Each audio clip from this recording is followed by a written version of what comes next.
My dear friends, 23rd Sunday of the year.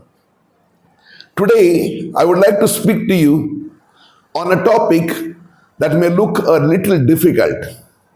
There is a large crowd that is gathered around Jesus.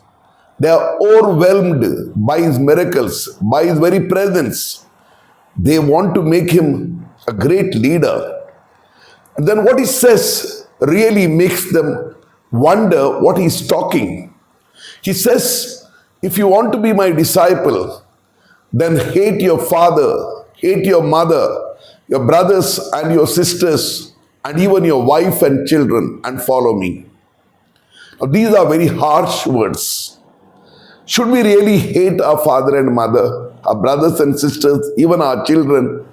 Perhaps not. And Jesus did not mean to say that either. He says elsewhere, my father, mother, brothers, sisters, these are blood relationships. We need to love them, and therefore we cannot hate them. What it really means is that following Jesus means a great sacrifice. And that is not easy, for which we may have to give up many other priorities. Namely, loving our own people is easy because they are in relationship with us.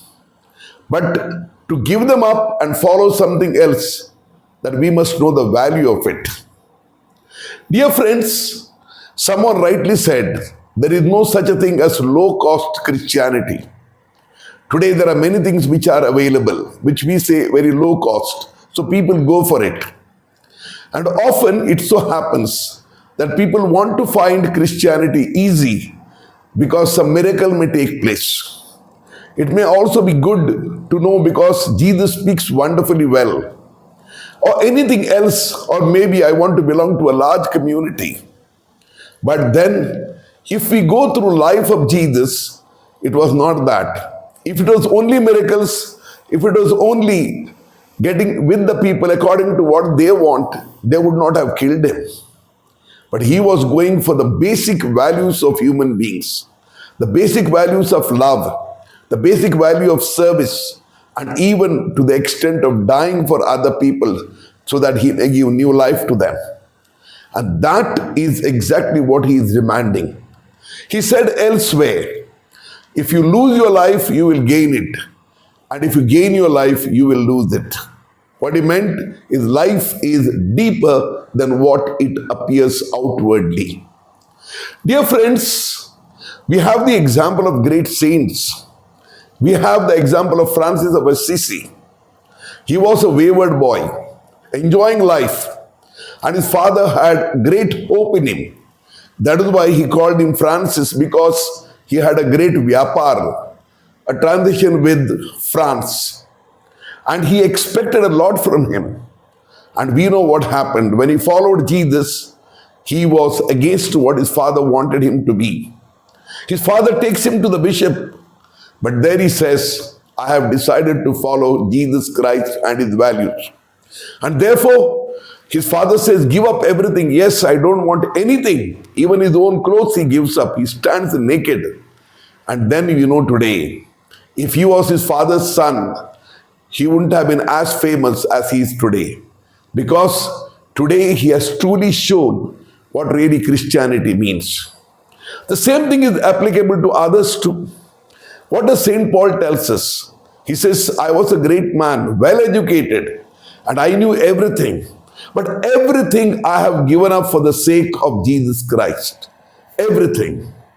Friends, we find this not only in Christianity, but in any other value-filled life. Whether it is religion, whether it is politics, or whether it is anything else, where people are ready to sacrifice themselves for greater values, greater things, then definitely they have given up everything for something that will benefit the people of the world. That is why we respect such people as Nelson Mandela. We respect people like Mahatma Gandhi. We respect many others about whom we know nothing. But they all followed certain greater values. So following Jesus Christ is to follow his values, which are most difficult. but they are not impossible. Because Jesus himself says, if you wish to be my disciple, take up your cross and follow me.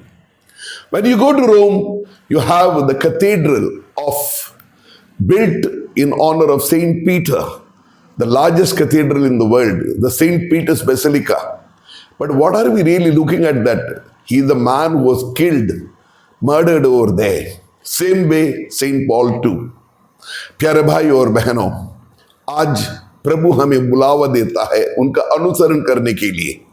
बहुत सारे लोग प्रभु का अनुसरण कर रहे थे, इसलिए नहीं कि उनको प्रभु से प्यार था, बल्कि इसलिए क्योंकि उन्हें वो सोच रहे थे उन्हें कुछ मिल जाएगा, क्योंकि उन्होंने बहुत अचरज किए थे, क्योंकि उन्होंने उनको जब भूखे थे खाना दिया था और उनके शब्द भी उनको अच्छे लग रहे थे।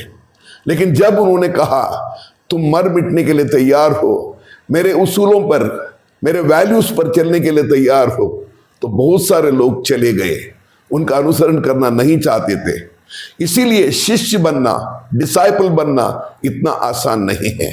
डिसाइपल बनने का मतलब केवल उनके साथ रहना, गुरु के साथ रहना नहीं है, बल्कि गुरु के मूल्यों को अनुसार चलना है, और यह बहुत मुश्किल हो जाता है। लेकिन जो कमिटमेंट हो जाता है, जब हम उसके अनुसार चलने के लिए कोशिश करते हैं, कुछ भी नामुमकिन नहीं है, क्योंकि वहां से जो एहसास हमें होता है, वो प्यार हमें मिलता है, वो खुशी हमें मिलती है, वो कहीं और नहीं मिलती। यह हमारे जीवन में भी ऐसा है। जब हम शादी करते हैं, किसी के साथ हम शादी करके चले जाते हैं, उस शादियों के जो मूल्य है उनको निभाना पड़ता है, अन्यथा हम सेपरेट हो जाएंगे। यही हम आजकल देखते हैं, लोग लो कॉस्ट जीवन चाहते हैं कि आसानी से मिल जाए, आसानी से कुछ भी नहीं मिलता। So my dear friends, this is a very important lesson for all of us. When we are ready to suffer for certain values, then we really win. If we don't do that, then we will not be winning a real life, but an artificial life. Thank you and God bless you.